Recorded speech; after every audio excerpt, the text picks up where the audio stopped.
for Nolan Wells.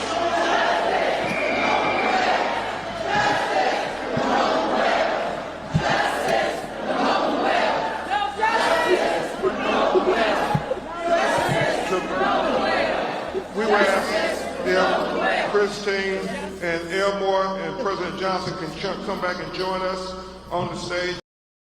12 inches by 8 inches. Sit with that for a second. That's not a bruise. That's not a scrape. That's an area of unexplained red discoloration found inside the back of an 18-year-old skull, big enough to nearly cover this entire piece of paper I'm holding up right now. And as of today, not one medical examiner, not one pathologist, not one official on either side of this case can tell you why it's there. His name is Nolan Wells. And 2.5 weeks ago, his mother Christine Wonsley was told her son probably just drowned. Today, in a packed room in Chicago in front of the NAACP's national leadership, an independent forensic pathologist stood up and said something very different. I cannot rule out foul play, not, I found evidence of foul play. Not this was a homicide. Something more careful, and in a strange way, more disturbing. A doctor with 20 years of experience and over 1,000 autopsies under his belt telling a room full of people that he genuinely does not know, and that a piece of Nolan's own body was kept from him before he ever got the chance to find out. By the end of this video, you're going to understand exactly what that 12x8 finding means, what it doesn't mean, why a bone the size of your thumb might be the single most important missing piece in this entire case, and why the man funding this second autopsy has a connection to this story that almost nobody is talking about. Stick around, because the last 10 minutes of this video cover a detail about who was actually on that beach that changes how you should be reading everything that came before it. Before we go further, if you're new here, this channel exists to do exactly one thing. Take cases like this one, cut through the noise, the TikTok theories, and the sensationalism, and give you what's actually documented, what's actually confirmed, and what's still genuinely unknown. If that's the kind of coverage you want more of, hit subscribe now because this case is moving fast, and I guarantee you there will be a part 2 before the month is out. Drop a comment telling me one word, drowning or foul play, based on what you know so far. I want to see how this shifts by the end of the video. Okay, let's get into it.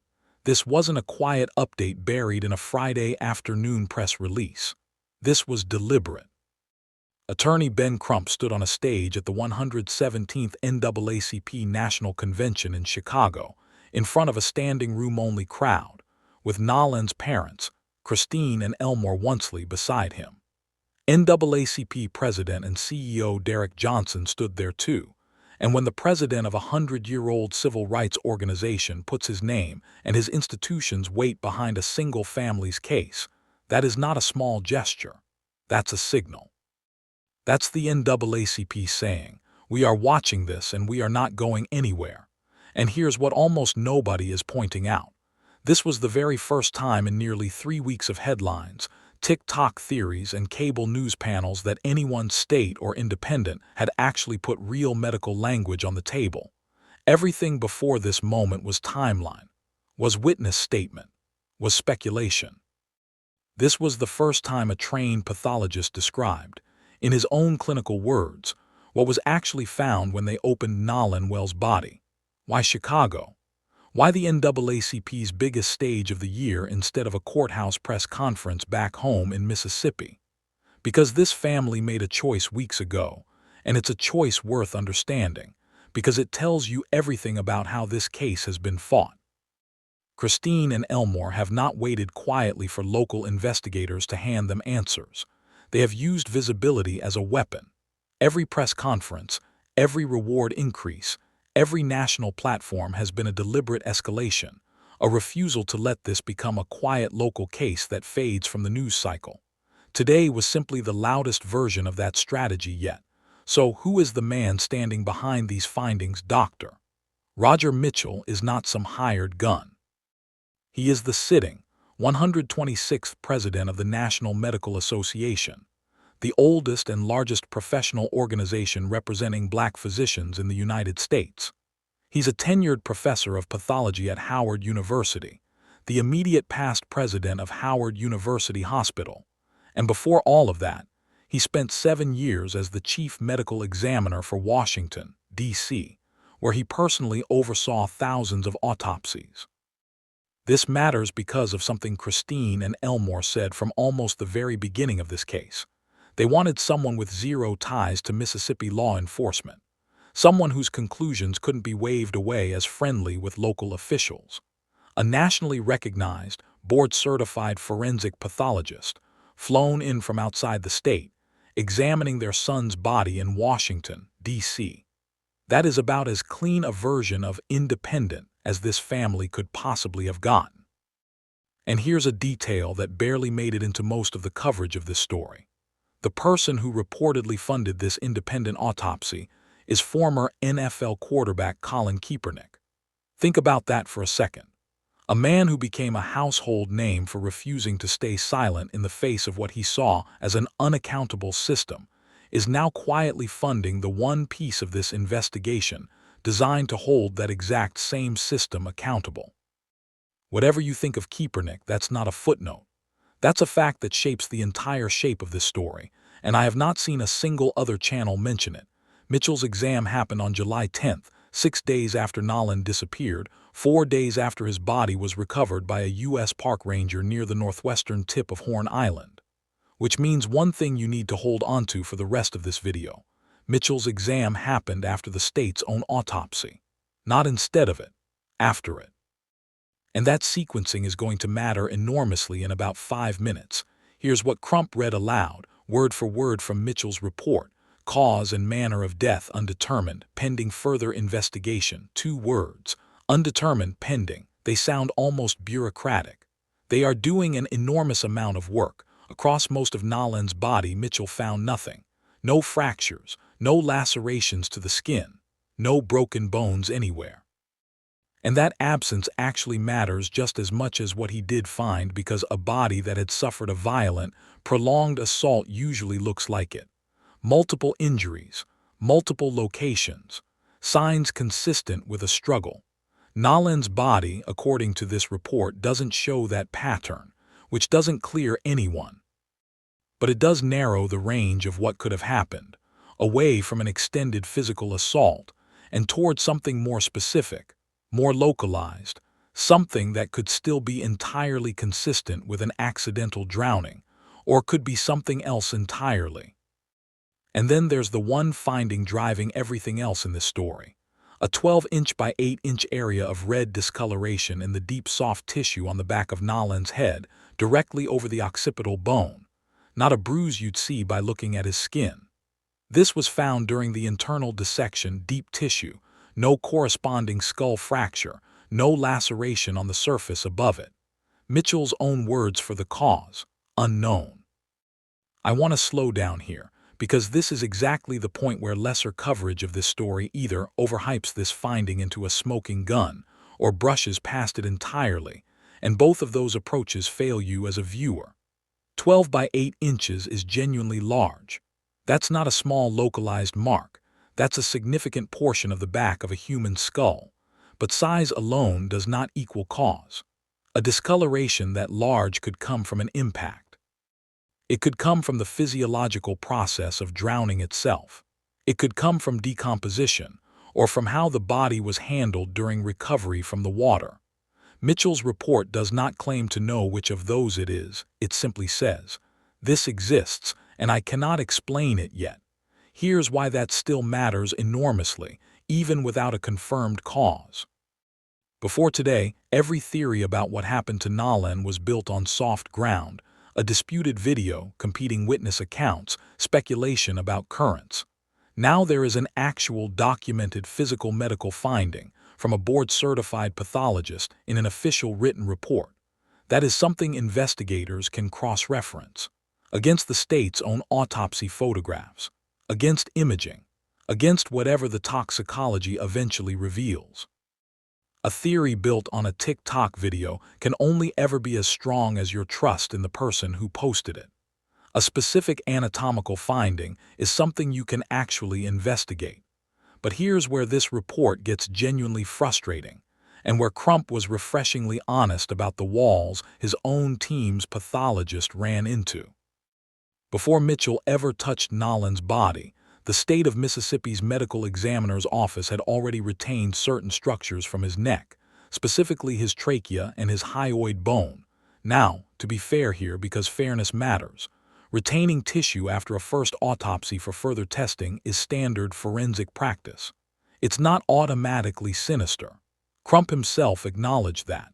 The problem isn't that the state kept these structures. The problem is the order things happened in. Two separate autopsies, conducted by two separate teams, meant the second pathologist arrived after the first team already had exclusive control over one of the single most important structures in this entire investigation. Here's why the hyoid bone specifically matters so much. It's a small, U-shaped bone in the neck, and it is one of the very first things forensic pathologists check when they're trying to determine whether strangulation played any role in a death. A fractured hyoid bone is one of the classic, textbook indicators examiners look for in exactly this kind of case. Mitchell never got to look at it.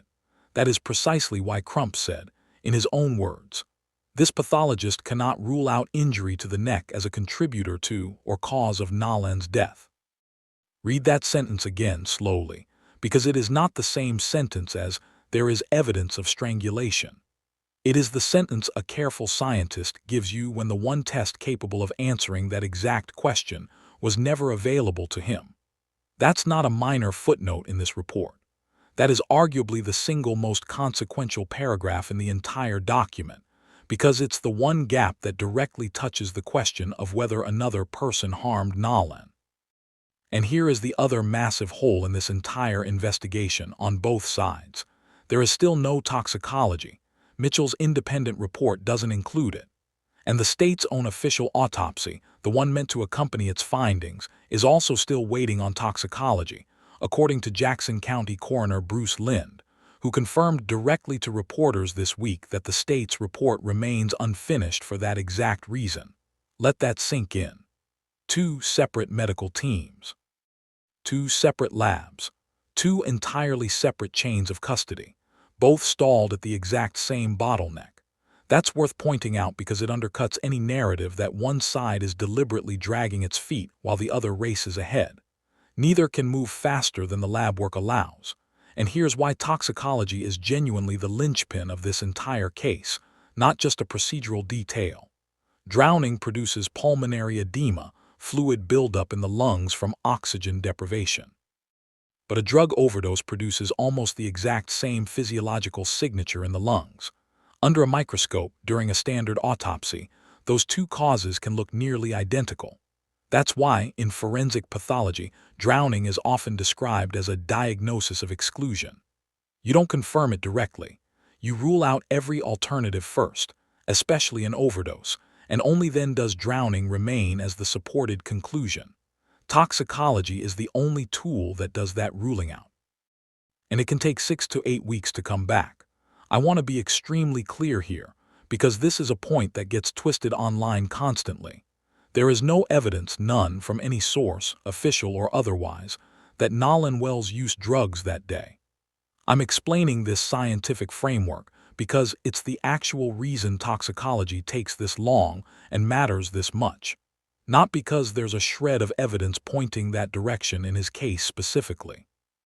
If this level of detail is what you came here for, actual documented findings, explained properly, without turning a grieving family's tragedy into pure entertainment, that's exactly what this channel is built on. Hit that like button right now. It genuinely helps this video reach more people who need to see accurate reporting on this case, instead of the recycled TikTok theories flooding your feed. And drop a comment below. What do you think that hyoid bone would have shown if the state had let Mitchell see it? I read every single one now, the water, because what happened in the hours before Nolan disappeared may matter just as much as anything found in that autopsy report. A representative from the Cajun Navy, the volunteer search and rescue organization that assisted in locating Nolan, gave a detailed, first-hand account of that specific stretch of water off Horn Island. And his account is worth sitting with, because it's not built on second-hand claims or a single afternoon's memory. This is a man describing a location he knows intimately, across years of repeated searches. He said the current in that northwestern portion of the island is so dangerous. People who work that water regularly have their own nickname for it: the washing machine. It rolls, it churns, and it can pull a person under quickly and without warning. He was specific about something even more alarming. In that exact stretch of water, depth can shift from 2 or 3 feet to as much as 20 feet within just a couple of steps. That is an extraordinarily fast transition, the kind that can catch even a strong, confident swimmer completely off guard. And here's the detail that directly answers the question so many people have been asking online. If Nolan was struggling, why didn't anyone in that reportedly massive holiday crowd notice? According to this searcher, not every drowning looks like the movies. Depending on current, depth, and how quickly a person becomes overwhelmed, a drowning can happen quietly, close to shore, without producing the kind of visible, prolonged struggle that reliably draws a stranger's attention. In fact, broader drowning research backs this up completely. Real drownings very rarely look like dramatic splashing and shouting, because the body is often physiologically incapable of calling out while it's fighting to breathe. A drowning can look from a distance almost calm, almost unremarkable, right up until it's too late. This same searcher gave his own honest assessment. Nolan's body was found face down, fully clothed, in roughly the area where whatever happened likely occurred, which, in his experience, is entirely consistent with how bodies behave in that current, not evidence of movement or staging. And then he made an offer that deserves far more attention than it's gotten. His organization has cadaver dogs, trained specifically to detect trace evidence of blood, even after an attempt has been made to clean it. He offered those dogs directly to search the boat involved in this case, and pointed to a prior case in Baton Rouge where his organization's dogs played a documented, instrumental role in helping locate evidence that led directly to an arrest. This is not an empty gesture. It's a credible, specific offer from an organization with a real track record.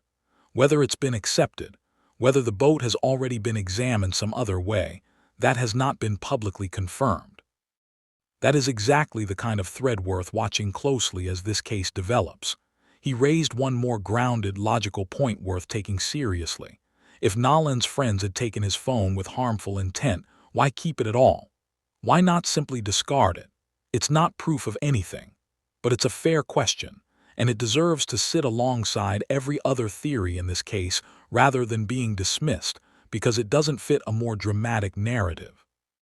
And here's a physiological detail worth adding to that account, because it explains a specific gap investigators still need to close.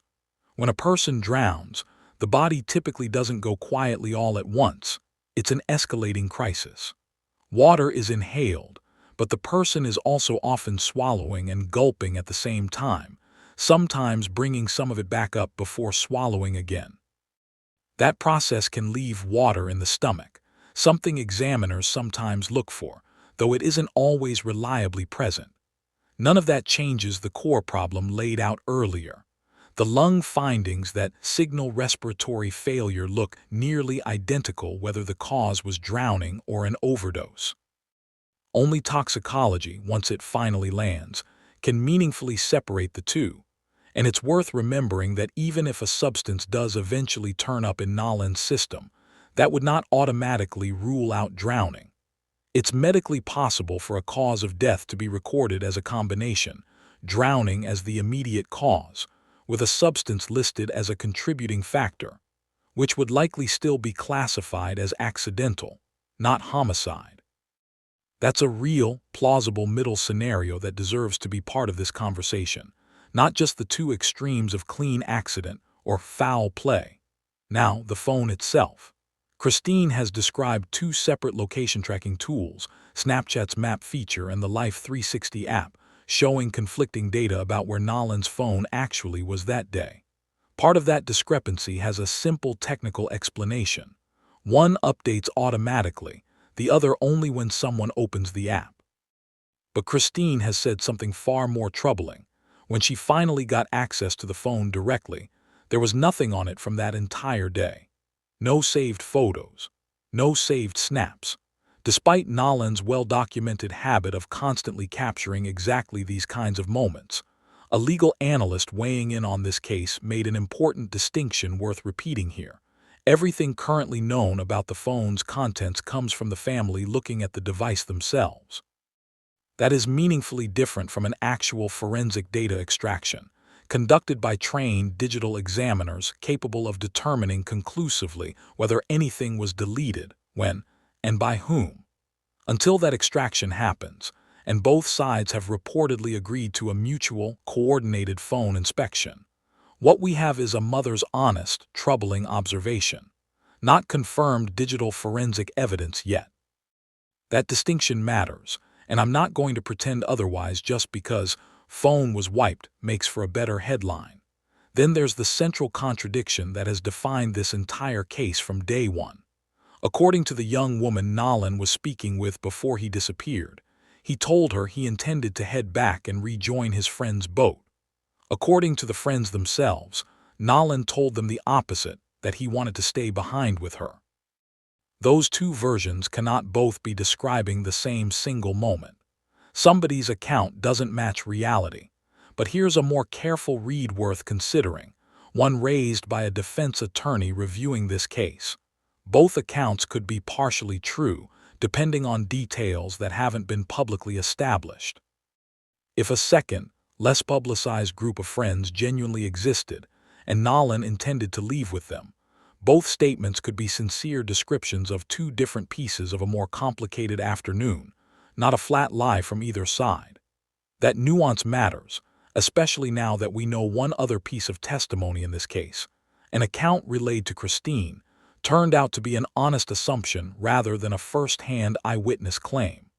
The same kind of nuance may apply here too. And remember, estimates put the crowd on Horn Island that day in the hundreds. In a crowd that size, multiple overlapping friend groups, multiple boats, and casual acquaintances briefly crossing paths is entirely plausible. Nolan's world that afternoon may have included people who haven't been publicly named at all yet. The viral video, the one many people believe captures Nolan in an argument shortly before he disappeared, remains genuinely disputed. Some who were present maintain the voice is his. Others, including a friend who has spoken publicly and repeatedly, insist the altercation on that recording involved a completely different dispute, unrelated to Nolan entirely. Crump himself has acknowledged the uncertainty honestly, saying different witnesses have told his team different things, and that his team will be more careful going forward about labeling a claim as a witness account rather than confirmed fact. That's the standard every piece of contested evidence in this case deserves, including that video. Here's something that most coverage of this case has either buried or avoided saying directly, and I think it's the reason this story reached the NAACP's national stage in the first place. Nolan Wells was reportedly the only black member of his friend group that day. His friends who returned to shore without him were white. He is the only one who didn't come back. I'm not telling you that to sensationalize this case. I'm telling you because it is very likely the reason this story escalated from a local missing person report to a national civil rights conversation involving the NAACP's president, 3 prominent public figures funding a reward, and a former NFL quarterback funding an independent autopsy. Whatever ultimately caused Nolan's death, an accident in a dangerous current, or something else, that context is part of why this family has fought this hard for outside eyes on this investigation, and it deserves to be said plainly instead of implied. Underneath every forensic detail in this case is a mother who has not been able to properly grieve because she doesn't have a story to attach that grief to. A licensed psychotherapist speaking on this case used a specific clinical term for what Christine is living through: ambiguous loss. One of the most difficult forms of grief there is precisely because it has no resolution. In most tragedies, even sudden ones, there's eventually a settled narrative, an accident, an illness, a specific understood cause, and painful as that is, it gives grief somewhere to land. Ambiguous loss takes that away entirely.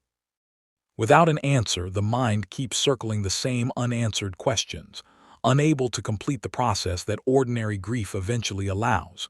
Christine's last memory of her son is devastatingly simple: a hug, a kiss, a salmon dinner, and then silence.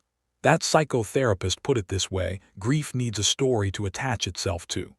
Until this family has the truth, that grief has nowhere real to land. Which means every procedural delay in this investigation, every week toxicology takes, every unanswered question, isn't just a matter of legal process moving slowly. For Christine and Elmore, it's an extension of exactly the kind of suspended, unresolved grief this expert described. Back in Chicago, NAACP President Derek Johnson didn't stop at the medical findings. He directly criticized how this investigation has been handled, saying plainly that the organization is accusing local authorities of being derelict in their duty to ensure, regardless of what actually happened to Nolan, that a proper investigation was conducted in the first place. Notice the wording there. Johnson isn't claiming the NAACP already knows Nolan was murdered.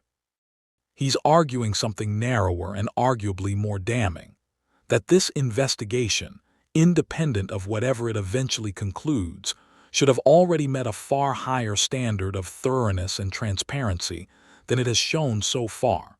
That criticism came with teeth. The NAACP has formally passed a resolution calling on local, state, and federal authorities, explicitly including the Department of Justice, to conduct a complete, transparent review of exactly how Nolan ended up left behind on that island and what happened to him afterward. And the reward has grown fast. At Nolan's funeral just 2 days before this Chicago press conference, Reverend Al Sharpton announced a $50,000 reward. Filmmaker Tyler Perry, who had already helped fund the funeral itself, matched that amount almost immediately, bringing it to $100,000. Then Pro Football Hall of Famer Terrell Owens added another $25,000, pushing the total to $125,000, all of it earmarked for information leading to an arrest and conviction. In the span of just 2 days, that reward more than doubled, with 2 additional high-profile public figures stepping in. That is the kind of rapid escalation that reflects exactly how much pressure is now sitting on this case. Crump has laid out exactly what he wants next. Dr. Mitchell given direct access to the state's own findings, including the completed toxicology once it exists, and Mitchell personally included when this case eventually reaches a Mississippi grand jury. Ensuring the independent pathologist's perspective is part of that process, not just the state's own examiner. That is a genuinely unusual level of involvement for an independently retained pathologist to be granted, and whether that request is honored may end up being one of the more consequential procedural decisions in this entire case. Let's be precise, because precision is the entire point of this channel. Here's what's confirmed: a 12x8-inch area of unexplained discoloration in the deep soft tissue on the back of Nolan's head. No skull fractures, no lacerations, no toxicology yet from either side.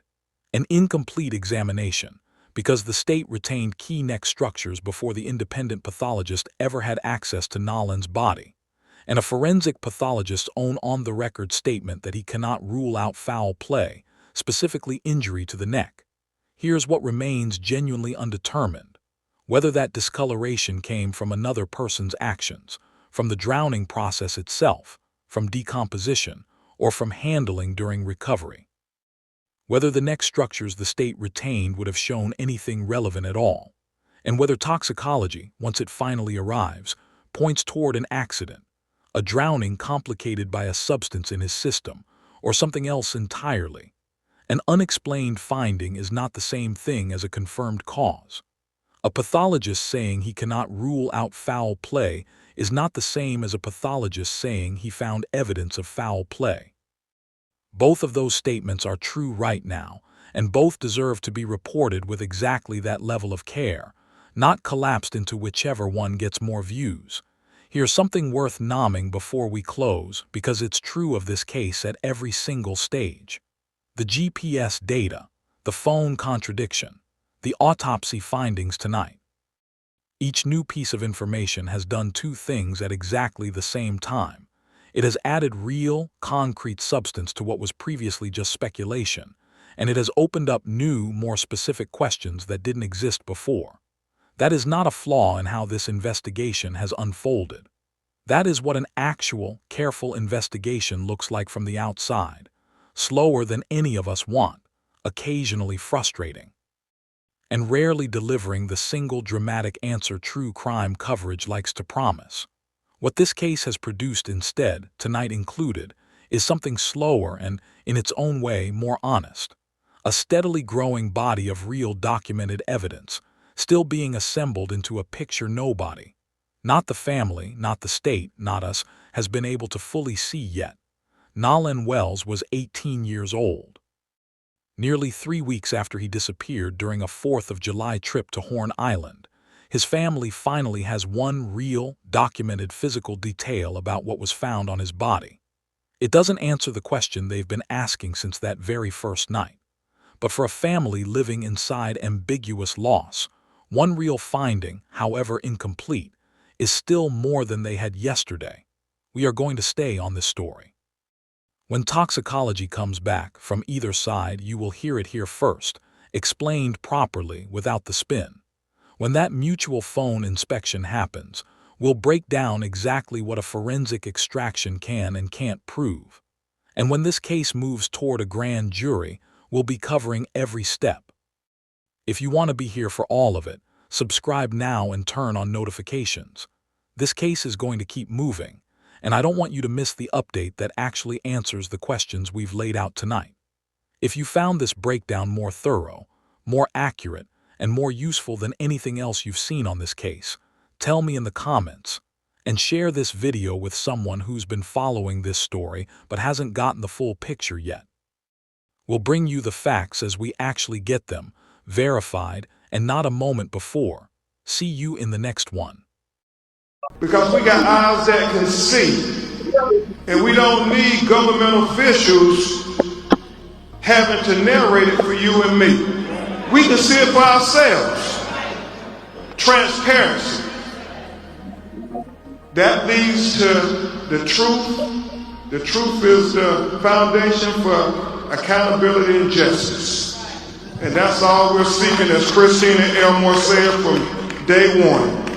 So with that, and Christina Elmore, if you all want to sit, we're about to go through this autopsy. I know it may be a little emotional. Thank you, President.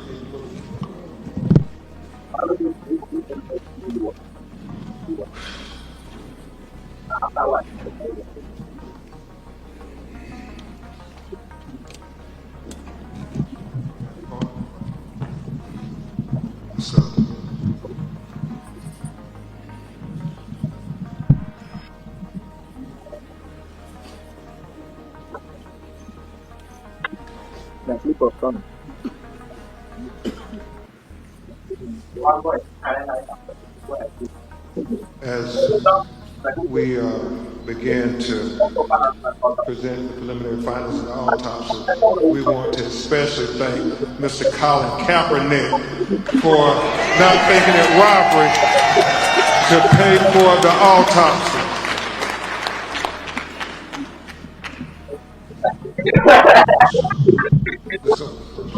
God, this is the way you. God!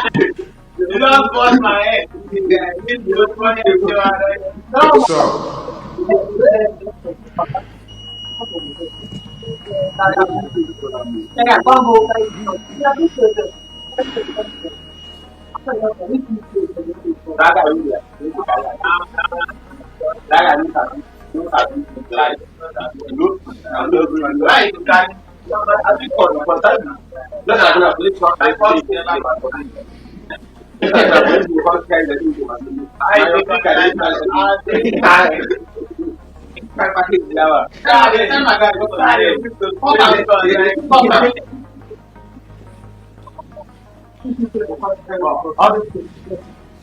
An autopsy will be provided for the media at press@bencrump.com.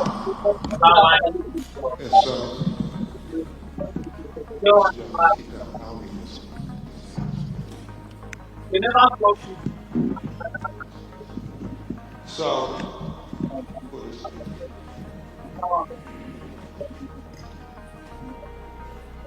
So, Dr. Roger Mitchell, board certified forensic pathologist, performed a preliminary report on the death of Nolan Xavier Wells. He conducted and presented this report on July 19, 2026. Preliminary report, second autopsy, death of Nolan Xavier Wells. Cause of death undetermined, pending investigation. And we'll explain that as we go through the report this morning. The manner of death undetermined, pending investigation. Statement of examination. This forensic pathologist was retained to perform a second autopsy examination on the body of Nolan Xavier Wells. Name of decedent, Nolan Xavier Wells, age 18 years old, race, black, gender, male, date of death, unknown. Second autopsy date was performed on July 10th, 2026. Preliminary findings, and this is significant. Focal area of red discoloration in the soft tissue of the back of the head, the occipital region. He said the etiology is unknown at this time. He said the body was received after the initial autopsy. He said the body had marked decompensation. He said coronal incision of the scalp, brain removal, Y-shaped incision of the anterior torso, and he talked about the organs being removed as is common, accompanied in the body cavity. And that when you have an autopsy, the organs are removed from the body and they are dissected and examined. And then they are put back in a bag within inside the body. So when they're buried, their remains will all be with them. But in this occasion, if there's going to be a second autopsy, then the organs are put in the body cavity so the second pathologist could be able to examine the organs as well. Very significant for Dr. Mitchell was that the anterior inner neck structures were absent, not received with the body. And we'll explain that in just a minute. And then it talks about the additional procedures performed during the second autopsy. And we'll go into the paragraphs on that there because he explains it better in his narrative. So where's the first page of the discussion, not the diagram yet. Diagram on that.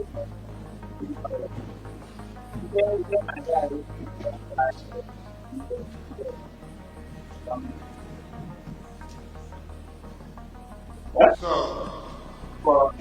he talks in the preliminary discussion opinion. This forensic pathologist identified several limitations during the second autopsy that create barriers to establishing a definitive cause and manner of death for Nolan Xavier Wells. And that's important. He talks about the fact that we didn't get to see the body when it was first recovered, like the medical examiner working for Mississippi would have seen. He talked about the second autopsy performed on Nolan Wells revealed marked decompensation or changes. Marked decompensation can obscure the presence and absence of bruising on the skin surface, especially during a second autopsy examination. What he's saying, because the body was so decomposed that you couldn't tell if there was bruises or abrasions on the body when he received it on the 10th of July.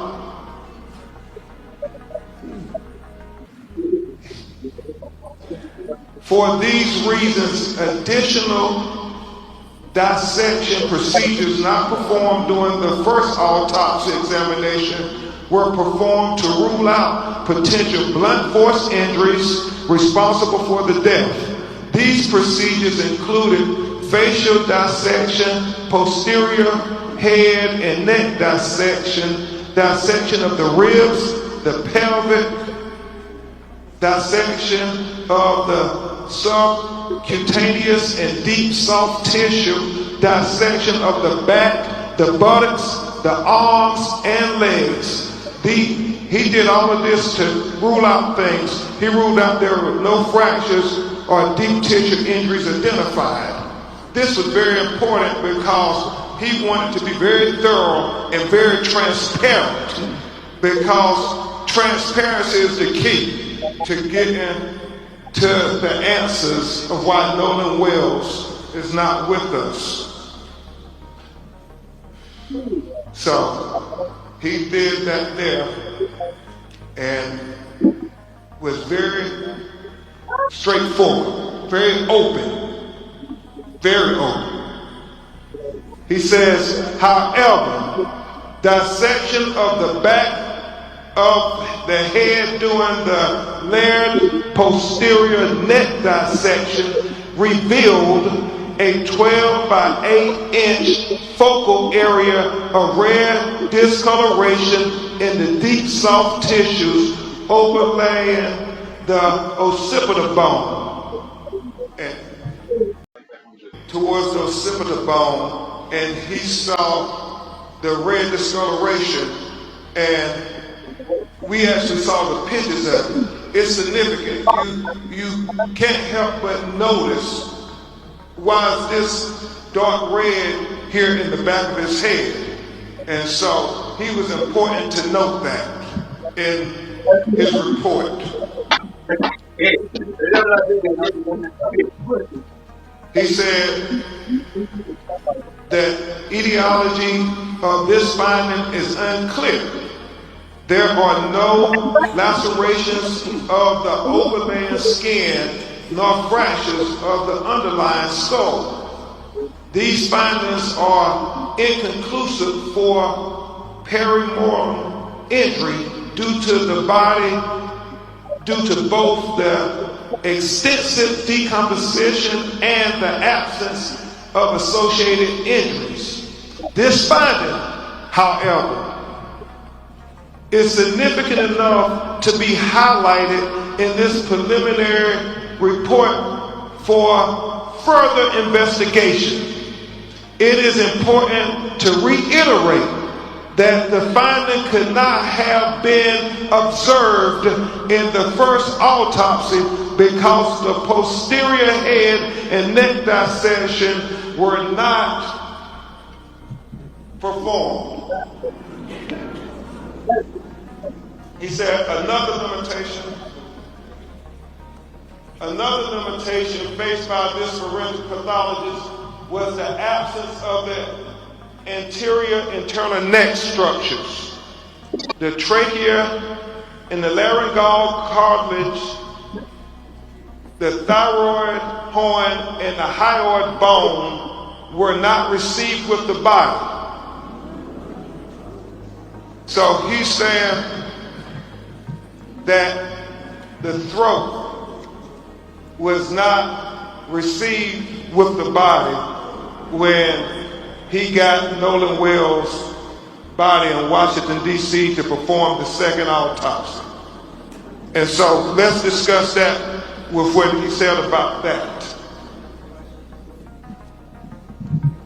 He said, it is assumed that the initial pathologist retained these structures for additional evaluation. He said the retention of the anterior neck structures during an initial autopsy is a common forensic pathology practice. He was chief medical examiner for 7 years in Washington, D.C., and he said that if they had concern about throat or any fracture or compression of the throat, they too will hold them back. He doesn't know why they held the throat back, but he said the throat was not with the body of Nolan Wells when he received it in Washington, D.C. to perform the second autopsy. He said, nevertheless, a posterior neck dissection performed without review of the anterior neck structures is incomplete. Therefore, this pathologist cannot rule out injury to the neck as a contributor or a cause of death. He said he would need to have the medical examiner in Mississippi allow him to review the throat. That's why he said his autopsy is undetermined pending investigation. Remember, it's about transparency. Because the initial autopsy rightfully removed and dissected each organ, there are additional limitations inherent in the second autopsy of Nolan Wells. The most significant of the limitations was the inability to directly observe the airway and the lungs for water and directly observe the stomach for gastric contents. He said it is very significant as to what the initial forensic scientists who got to review the body when it was recovered. We have heard from our call center people saying the body wasn't waterlogged. Well, we need to know those things. But unfortunately, because the body was decomposed and the organs have already been dissected, those are things we can only get from the initial autopsy. So therefore, again, the manner and cause of death is undetermined until further investigation. We are hopeful that the Mississippi medical examiner would give Dr. Mitchell an opportunity to see their photographs and their observations to the condition of Nolan Wells' body closer in time to July 4th. That is very important, and we have to continue to demand transparency, President Johnson.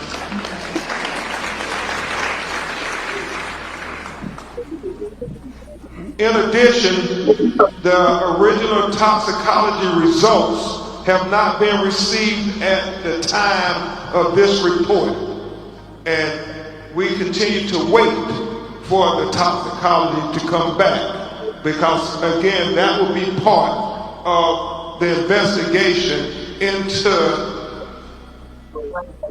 Nolan Wells' autopsy by Dr. Mitchell. It is significant to know that it's many things that go into toxicology that only Dr. Mitchell would be able to opine upon, and medical experts can opine upon. And he feels the proper place to do that is before a grand jury in a courtroom. And so we would hope that the district attorney would present Dr. Mitchell before the grand jury as well. We want all relevant information to be heard by the grand jury. Lastly, in cases where a death has occurred in or around a body of water, This is